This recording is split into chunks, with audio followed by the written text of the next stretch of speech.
Oui, bienvenue à la fête Saint-Jean-Baptiste. Mais si vous êtes moins que 35 ans, si vous n'êtes pas né au Québec, si vous êtes récemment arrivé à Montréal, vous dites « De quoi parle-t-il » Donc, la racine du lien entre ce dit Jean-Baptiste et le peuple canadien-français date des événements de ce qu'on appelle la rébellion du Bas-Canada en 1830 et 1840. Mais pendant tout le 19e siècle, une vision messianique a été promue par l'Église institutionnelle et Jean-Baptiste est devenu le patron du peuple. Donc, comme Jean-Baptiste était un précurseur de l'époque messianique de Jésus, le peuple canadien-français est devenu un peu le précurseur d'une vision messianique pour l'Amérique du Nord. Et chaque 24 juin, il y avait un grand défilé, une grande parade dans le centre-ville de Montréal, sur la rue Saint-Jacques, et le dernier char dans le défilé, il y avait un jeune garçon avec un agneau qui était sur le char et il était symbolique de cette vision messianique. Mais ce n'était pas simplement au Québec ou à Montréal. Là où il y avait des francophones, en Amérique du Nord, ils avaient tous cette vision messianique auprès de ceux qu'ils ont appelés les sauvages, les peuples non chrétiens dans la dite terre promise de l'Amérique du Nord. Et en 1908, le pape à l'époque a déclaré que Jean-Baptiste était le saint patron des Canadiens français. Évidemment, à cause du message qui était un peu docile, contesté, finalement, le petit garçon et l'agneau ont été remplacés par un Jean-Baptiste en papier mâché. Mais en 1969, il y avait surtout des étudiants qui avaient ras-le-bol de cette image. Donc, en plein défilé, ils ont attaqué l'image de Jean-Baptiste en papier mâché et ils l'ont guillotiné. Ils ont coupé sa tête. Et maintenant, on parle de le fait que le saint a été guillotiné. Et finalement, en 1977, le 24 juin est devenu la fête nationale du Québec et Jean-Baptiste a été écarté pour toujours du discours, malgré le fait que beaucoup de personnes de mon âge appellent toujours le 24 juin le Saint-Jean-Baptiste. Mais ce matin, notre but, c'est d'examiner comment Jean, avec son petit nom, le baptisa. Se situe dans le Nouveau Testament. Il y a plus que 80 citations dans les 4 évangiles synoptiques, Matthieu, Marc, Luc et Jean, sur sa vie. Mais moi, j'aimerais ce matin expliquer comment camperons son message pour notre vie en tant que ceux et celles qui suivent Jésus. Et voici le mot-clé ce matin. Jean-Baptiste était le précurseur. Ça, c'est le mot-clé. 2 petites réflexions préliminaires avant de lire notre texte. Première réflexion, qui était Jean-Baptiste? Le récit de sa naissance se trouve en Luc 1.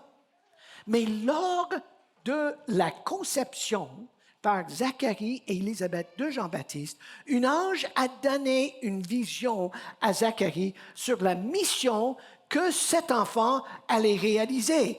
Et en Luc, nous lisons, il ramènera, en parlant de Jean-Baptiste, il ramènera beaucoup d'Israélites au Seigneur leur Dieu. Il ira devant lui avec l'esprit et la puissance d'Élie, afin de ramener les cœurs des pères vers les enfants et les rebelles à l'intelligence des justes et de former pour le Seigneur un peuple bien préparé.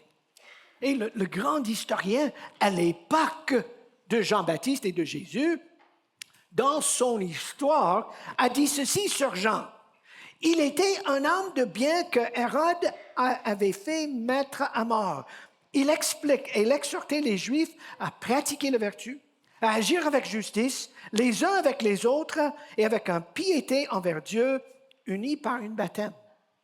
Donc, tout de suite, première réflexion préliminaire.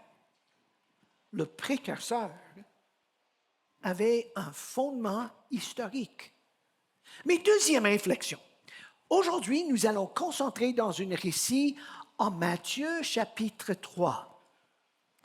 Et nous sommes dans le premier 4 chapitres de l'Évangile. Et en Matthieu, on appelle ces chapitres le récit de la naissance et la jeunesse et le jeune ministère de Jésus. Et ensuite, il y a un développement de tout cela. Mais dès le début, Matthieu, même dans le prologue, les 4 premiers chapitres, il met 2 mots en évidence. Le mot disciple et le mot suivre. Et nous allons voir à la fin comment même le récit sur Jean-Baptiste contribue à notre compréhension de qu'est-ce que ça veut dire d'être un disciple et de suivre Jésus. Mais avant de plonger dans le texte, j'aimerais vous inviter de vous lever debout et Annie va lire le passage pour nous en Matthieu chapitre 3. Annie.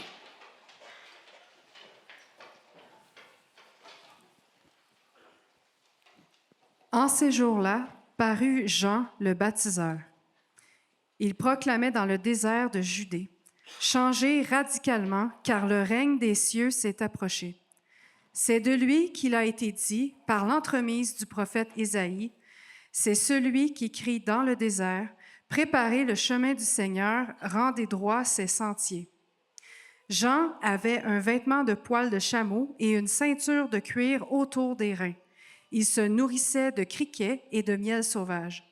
Les habitants de Jérusalem, de toute la Judée et de toute la région du Jourdain se rendaient auprès de lui et recevaient de lui le baptême dans le Jourdain en reconnaissant publiquement leurs péchés. Comme il voyait beaucoup de pharisiens et de sadducéens venir au baptême, il leur dit: « Vipères, qui vous a montré comment fuir la colère à venir? Produisez donc un fruit digne de changement radical et ne pensez pas pouvoir dire: Nous avons Abraham pour père. Car je vous dis que de ces pierres, Dieu peut susciter des enfants à Abraham. Déjà, la hache est prête à attaquer les arbres à la racine. Tout arbre qui ne produit pas de beaux fruits est coupé et jeté au feu. » Verset 11. « Moi, je vous baptise dans l'eau pour un changement radical. Mais celui qui vient derrière moi est plus puissant que moi, et ce serait encore trop d'honneur pour moi que de lui ôter ses sandales. Lui vous baptisera dans l'Esprit Saint et le feu. Il a sa fourche à la main, il nettoiera son aire, il recueillera son blé dans la grange, mais il brûlera la paille dans un feu qui ne s'éteint pas. » Alors Jésus arrive de la Galilée au Jourdain, vers Jean, pour recevoir de lui le baptême. Mais Jean s'y opposait en disant: « C'est moi qui ai besoin de recevoir de toi le baptême, et c'est toi qui viens à moi. » Jésus lui répondit: « Laisse faire maintenant, car il convient qu'ainsi nous accomplissions toute justice. » Alors il le laissait faire. Aussitôt baptisé, Jésus remonta de l'eau. Alors les cieux s'ouvrirent pour lui. Il vit l'Esprit de Dieu descendre comme une colombe et venir sur lui. Et une voix retentit des cieux: « Celui-ci est mon Fils bien-aimé, c'est en lui que j'ai pris plaisir. »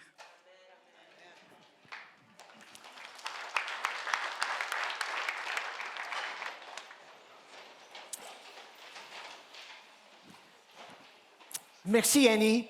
Et chaque fois que la parole de Dieu est lue et expliquée dans l'Église, Dieu est honoré. OK, 2 réflexions préliminaires. On a dit que notre mot-clé, précurseur, a un fondement historique, mais aussi biblique. Et on va maintenant développer cette fondation, ce fondement biblique, dans le texte que Annie nous a lu. Et j'aimerais procéder avec 3 questions. D'abord, dans ce texte en Matthieu 3, qu'est-ce que Matthieu dit dans le contexte.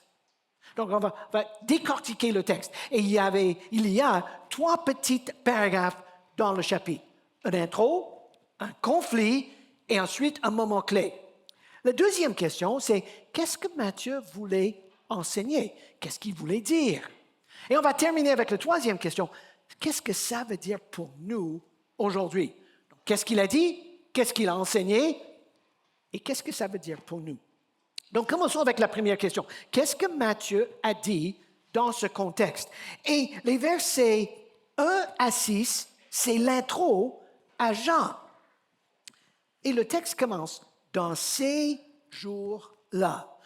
Donc, quel jour? Si on recule en chapitre 2 et le verset 23, nous apprenons que Joseph et Marie ont décidé de faire maison en Nazareth, dans le nord de Palestine, en Galilée. Donc, Matthieu, de façon typique, il télescope en avant. Et on arrive quand Jésus est maintenant à l'âge de la maturité. Et le texte dit que Jean le Baptiste arrive. Maintenant, chose intéressante dans le texte, c'est écrit au présent. Et on peut dire, hey, écoute Jean, tu ne devrais pas conjuguer ton verbe au présent, mais au passé. Tu aurais dû dire, en ces jours-là, Jean est arrivé. Mais Jean dit, non. J'aimerais inviter vous, mes lecteurs, et les lecteurs à suivre, d'entrer dans l'histoire. Et nous allons voir en verset 13 que Matthieu fait la même chose. Jésus arrive. Mais n'oubliez pas, il l'avait déjà fait dans chapitre 2 avec les mages d'Orient qui sont venus. Ils sont arrivés. Donc, Jean aime inviter, pas simplement les lecteurs de cette époque-là, mais vous et moi, dans l'histoire. Nous sommes invités de bien écouter ce qui est arrivé. Et qu'est-ce que Jean a fait? Il a commencé de proclamer. Mais encore, au présent, en proclamant. Et qu'est-ce que Jean a dit dans cette intro? Littéralement, changer radicalement et proche le règne de Dieu. Maintenant, prenons les 3 parties. Changer radicalement. Peut-être votre édition en français dit « repentez-vous ». OK. Mon édition, ce que nous avons lu, c'est simplement une façon de mettre l'idée de se repentir dans un langage plus courant. L'idée de se repentir est vraiment, initialement, un terme géographique. Avant le GPS, si quelqu'un se perdait, il fallait arrêter pour trouver des nouvelles directions. Le monde était perdu. Et évidemment, quelqu'un aurait dit, oui, vous n'êtes pas à la bonne place, il faut se repentir, il faut changer de direction. Et dans la tradition juive, ensuite dans la tradition chrétienne, mais intéressant, dans les religions grecques à l'époque, il n'y avait pas cette idée de changer de direction. Mais j'aime comment c'est traduit ici, changer radicalement. Parce que l'idée ici, c'est qu'il faut faire la prise de décision, il faut prendre la décision de se tourner d'une façon à vivre pour une autre. Pour cette raison, changer de vie, changer d'attitude, changer de comportement est tellement important. Mais dans le changement, il y a la notion de tristesse. Donc, dans notre vie, en tant que les gens qui veulent suivre Jésus, il devrait arriver pour chacun de nous, d'arriver à un moment donné où on prend la décision de se tourner vers Jésus. Et ce changement est un changement radical d'orientation, de comportement. Mais nous savons tous que même si je prends la décision ponctuelle, il faut que je prenne la décision tous les jours de m'orienter vers Jésus, de changer ma façon de vivre, de penser, de parler, de dépenser mon argent, ce que je regarde, ce que je fais, peut-être même ma carrière. Et il faut que ce changement soit ponctuel. Pour cette raison, c'est radical. Mais des fois, c'est tous les jours que je décide de dire oui à Jésus dans la gamme de mes activités. Et ça, c'était le message de Jean, changer radicalement. OK, le verbe est proche, s'approche. Mais le temps du verbe ici n'est pas au présent. Le temps du verbe ici donne l'idée qu'il y a un état de choses qui a déjà commencé et cet état de choses exige des actions immédiates. Donc, l'idée que ce changement est important parce qu'il y a quelque chose d'éminent, pas simplement sur l'horizon, c'est proche, géographiquement de nous. Et qu'est-ce qui est proche, qui exige ce changement radical? Jean l'appelle ici dans ce verset parce que le règne des cieux, dans une autre place, il va dire le règne de Dieu. Mais c'est exactement la même chose dans les textes Matthieu, Marc, Luc et Jean. Et l'idée ici, c'est qu'il y a une nouvelle autorité, une nouvelle dominion, une nouvelle puissance royale, une nouvelle administration qui est en place. Et le texte dit, il est arrivé. Mais dans l'intro, Jean, selon Matthieu, veut que nous comprenions qu'il y a une continuité avec l'époque précédente de l'Ancien Testament. Donc, il cite Ésaïe qui a prévu l'arrivée de Jean. Jean, dans son tenue vestimentaire, sa nourriture, son lieu d'attache qui était dans le désert, le fait qu'il est comme Élie mentionné dans le dernier livre dans l'Ancien Testament, tout ceci est pour nous rappeler qu'une nouvelle exode va débuter pour amener le peuple de leur exil spirituel. Il y avait un exode historique d'un exil en Égypte, mais Ézéchiel, Jérémie, Ésaïe, Joël ont vu qu'il y avait un nouvel exode spirituel nécessaire, parce qu'on est en exil spirituellement parlant, et Jean a bien vu qu'il y a quelque chose d'éminent qui va arriver. Et nous voyons dans les versets 5 à 6 que la réponse était époustouflante. Et beaucoup de personnes dans cette intro ont reconnu publiquement leurs péchés et ils sont entrés dans les eaux de la mer de Galilée. OK, continuons dans le texte. Tout de suite, de cette intro dans les versets 1 à 6, il y a maintenant un conflit. Et Jean a reconnu que beaucoup de leaders religieux se sont présentés. Et Jean n'avait pas une affection pour eux. Il n'avait pas une affection pour les autorités romaines. Il a accusé même l'Hérode de ses malconduites sexuelles et pour cette raison, il a été littéralement guillotiné. Mais envers les leaders religieux, il a dit, vous n'avez pas mené le peuple au bon port. Et il était féroce envers eux. Tellement féroce que qu'est-ce qu'ils ont appelé dans le texte? Il a dit, vous êtes une bande de serpents. Vous êtes une espèce de vipère. Maintenant, si vous êtes récemment arrivé à notre Église, vous savez que notre petite marque de commerce, c'est que nous sommes une Église pour ceux qui ne viennent pas. Vous pouvez être certain que nous n'allons pas inviter Jean-Baptiste de présider un dimanche matin. On ne va pas vous traiter comme un banc de serpent, une espèce de vipère. Jean disons qu'il n'a pas tourné sa langue cette fois dans sa bouche avant de parler. Et même, Matthieu va continuer ce même discours en chapitre 23, quand même Matthieu lui-même lapide verbalement ces leaders religieux à cause de leur comportement. Et il est pour cette raison que Jean dit dès le début, produisez donc du fruit digne du changement radical. Jésus va dire en Matthieu 23, vous pouvez écouter ce que les leaders religieux disent, mais ne faites pas ce qu'ils font. Et Jean dit dans ce texte, vous n'avez pas un comportement qui reflète ce revirement de comportement. Il faut produire, pas simplement dire des bonnes choses.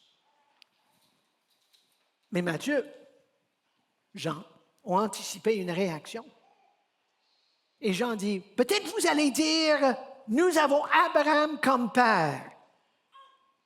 Et Jean dit, Dieu, il est capable d'utiliser même des pierres pour annoncer sa gloire. Il n'a pas besoin de vous. Votre ethnicité ne compte pas pour rien parce que vous ne faites pas ce que vous dites.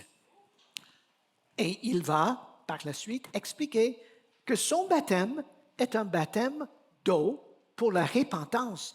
Mais il parle maintenant d'un baptême que l'agent d'intervention décisive et désiré allait mettre en branle. Un baptême de l'Esprit Saint et de feu. Maintenant, pas de baptême. La composition de la phrase indique qu'il y a un baptême, mais avec deux volets. De l'Esprit Saint, c'est exactement ce que Ézéchiel et Jérémie ont dit quand Dieu a dit que je vais changer vos cœurs de pierre pour les cœurs de chair et je vais mettre mon esprit en vous pour que vous puissiez accomplir ma volonté. Et il a dit, ça c'est le baptême de l'Esprit Saint et ça c'est un acte de miséricorde. Dieu a vu que nous ne sommes pas capables en nous-mêmes de faire toute sa volonté. Nous avons besoin de sa force en nous. Et Jean a anticipé, mais Jean dit qu'il y a aussi un baptême de feu. Et ça, c'est un baptême de jugement où Dieu sépare le bon fruit du mauvais fruit. Et il donne même l'image dans le verset 12 pour souligner ce changement radical.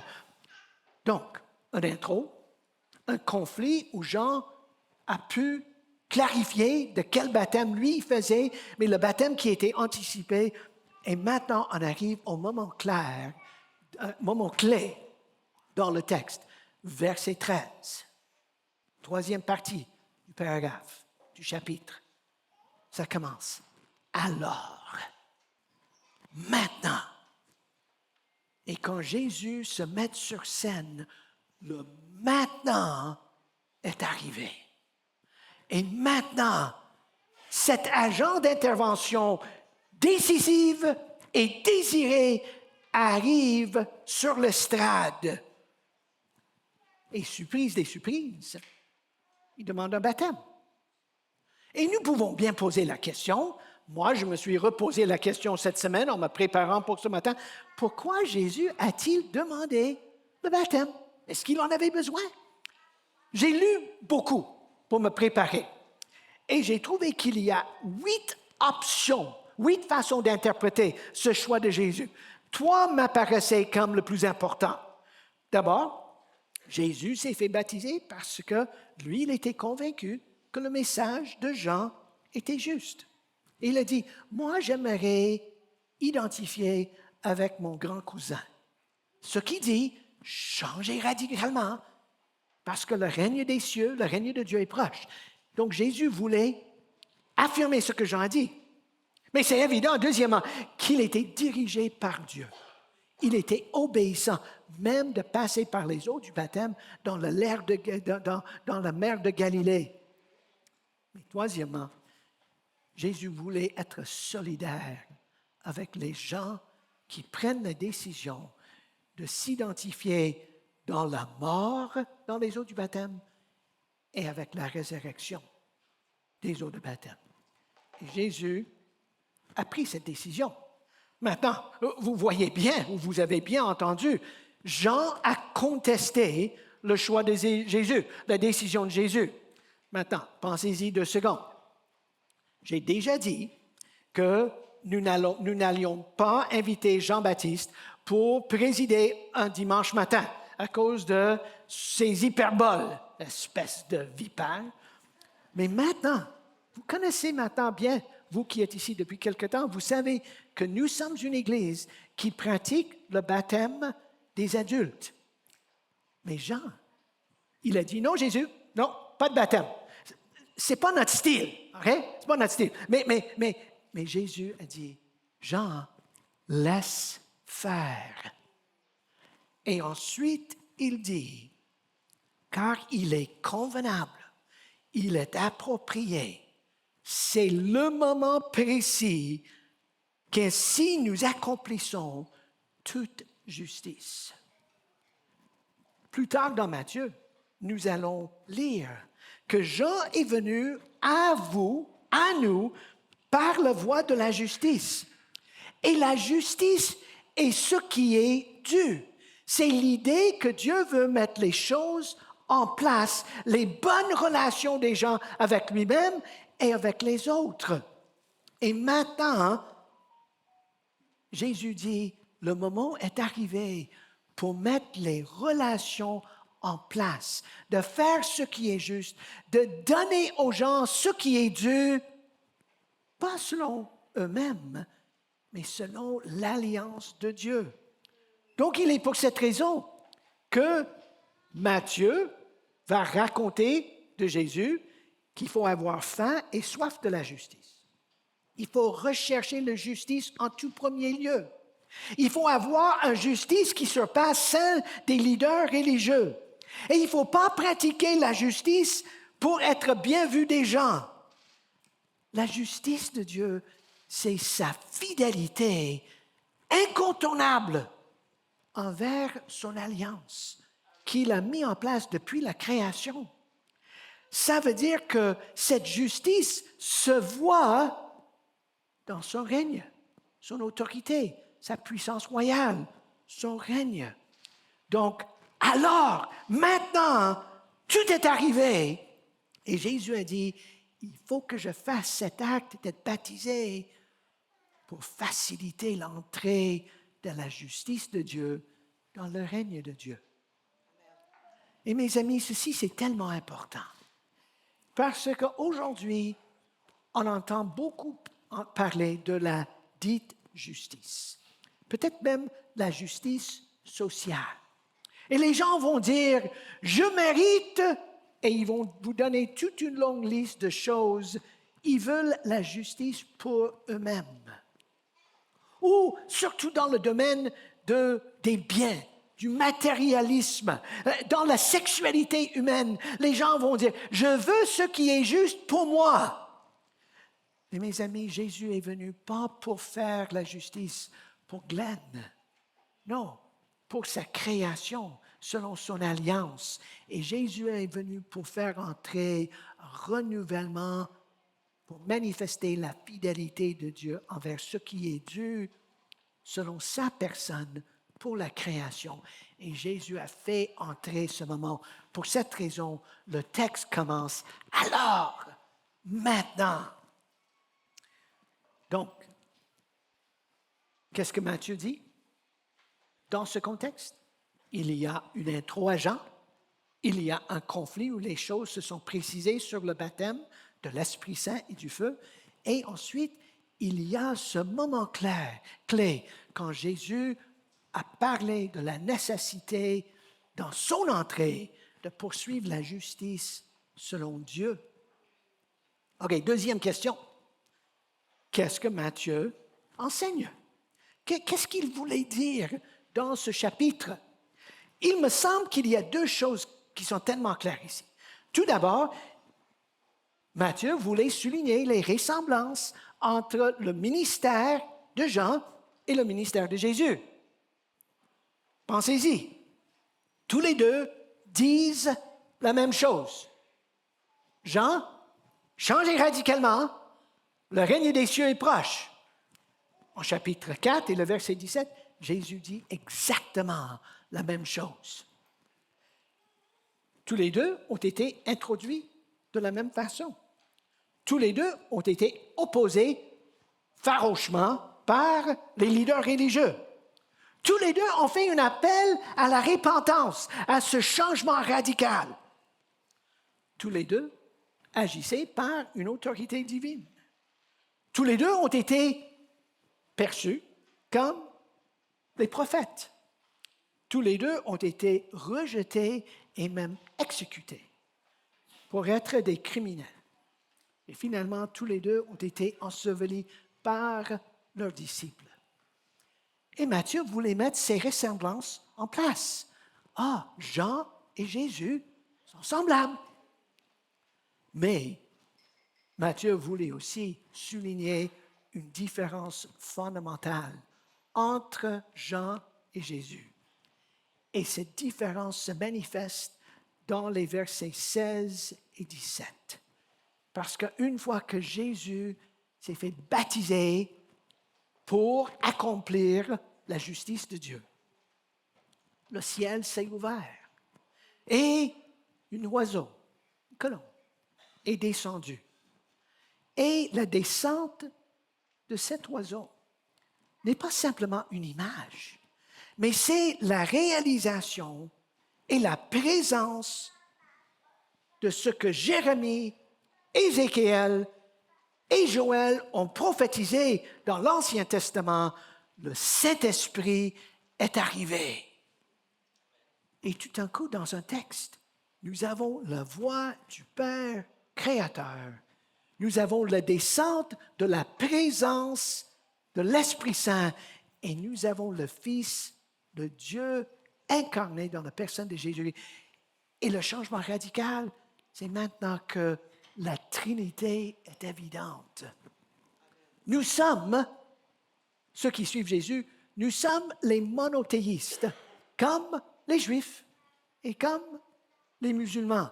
Mais nous sommes les monothéistes chrétiens parce que nous croyons que Dieu s'est manifesté par Dieu le Père, Créateur, Jésus-Christ, celui qui nous a rachetés, le Rédempteur, et le Saint-Esprit qui nous renouvelle tous les jours. Et tous les trois sont Dieu, manifestés de façon différente.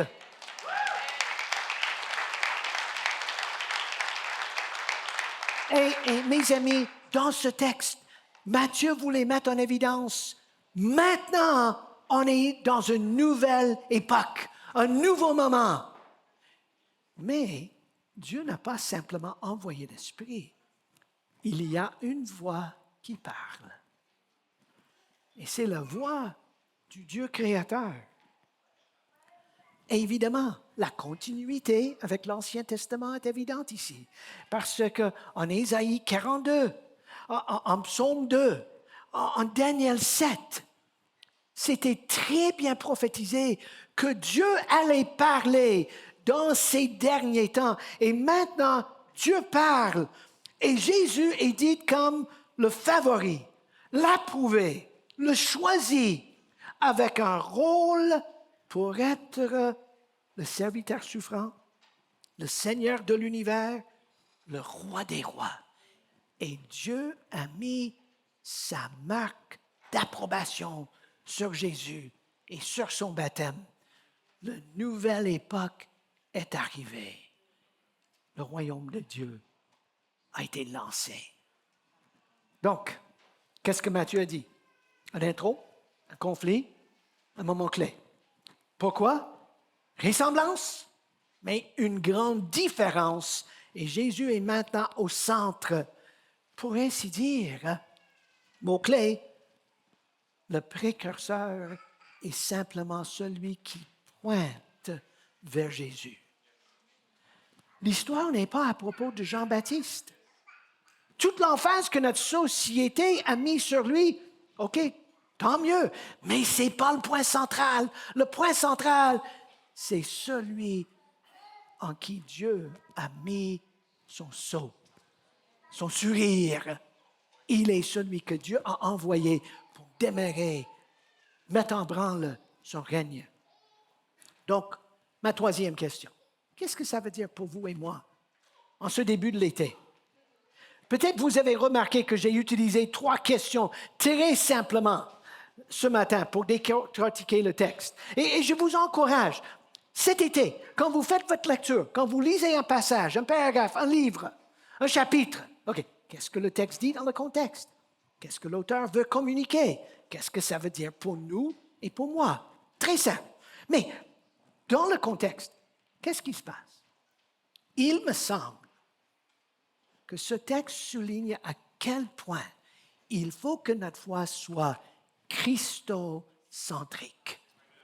Et il faut constamment, en lisant que ce soit dans les psaumes, les proverbes, que ce soit dans les prophéties ou dans les histoires, un évangile, une lettre, il faut toujours poser la question, qu'est-ce que ce texte nous dit sur Jésus?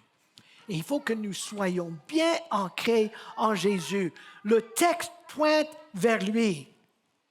Mais là-dedans, il faut se rappeler que oui, il faut être christocentrique, mais en être centré sur Jésus, il ne faut jamais oublier que ce centrisme passe par la croix, parce que Jésus a opté pour le chemin de la croix, qui veut dire que la vie ne sera pas toujours facile, parce que la vie pour Jésus a terminé dans une crucifixion, comme le ministère de Jean a terminé en étant été décapité.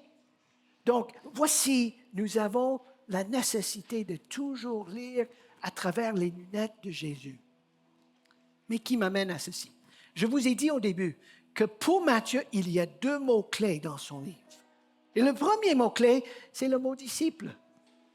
Presque 30% des fois que le mot disciple est utilisé dans le Nouveau Testament, c'est Matthieu qui l'utilise.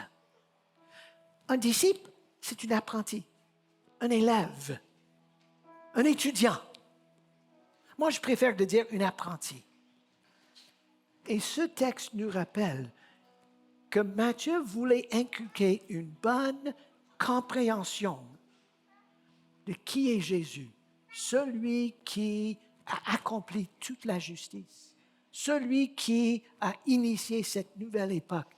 Et en tant que disciple, moi, je veux m'identifier avec ce mouvement. Je veux être un étudiant de Jésus. Mais le deuxième mot que Matthieu utilise, c'est le mot « suivre ». Si je vous pose la question, que fait un étudiant? Que fait un élève? Que fait un apprenti? Vous allez me regarder et vous allez dire, « Hey, David vient de te présenter comme un prof. » C'est évident que fait un étudiant. Il étudie. Pas selon Matthieu. Selon Matthieu, un élève, un étudiant, un apprenti, il suit le maître. Pour ainsi dire, ce que nous étudions, ce que nous écoutons, ce que nous croyons, valent rien s'ils ne sont pas mis en application. Et il faut suivre le maître en pratiquant ce qu'il veut que nous fassions. Sinon, on devient comme cette espèce de serpent où nous avons toutes les bonnes réponses à toutes les mauvaises questions, mais on ne pratique pas. Et pour cette raison, on a besoin de ce changement radical où nous prenons une décision ponctuelle de suivre Jésus, sachant qu'il faut le répéter tous les jours. Donc, mes amis, oui, on peut célébrer Jean-Baptiste, même ici au Québec, mais il faut suivre Jésus. Et Jean-Baptiste nous a orientés, le précurseur pour celui qui est le roi des rois, le Seigneur des seigneurs et le Seigneur de l'univers parce qu'il est roi.